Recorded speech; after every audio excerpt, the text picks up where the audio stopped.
غریبی غربت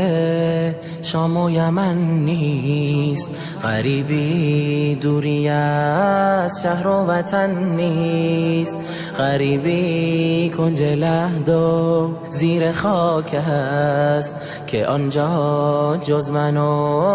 اعمال من نیست، که آنجا جز من و اعمال من نیست، که آنجا جز من و اعمال من نیست. ز ثروت سرکش و مغرور و مستی